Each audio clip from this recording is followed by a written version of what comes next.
If you want to perform a hard reset on your Samsung Galaxy A56, it's quite easy to do. So first we'll grab your USB-C cable, plug it into your phone, and don't forget to plug the second part into your laptop or computer.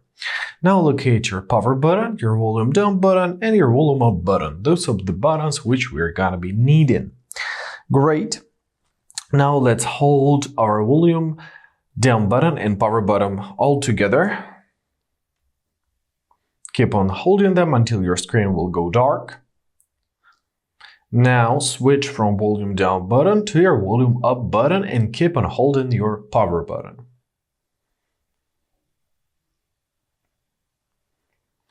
Great, now we are located into our recovery menu. You can navigate through it using your volume down and volume up button. So locate your wipe data / factory reset, press your power button. Locate your factory data reset, press your power button once again, and the data wipe is complete. However, keep in mind that all of your data will be deleted.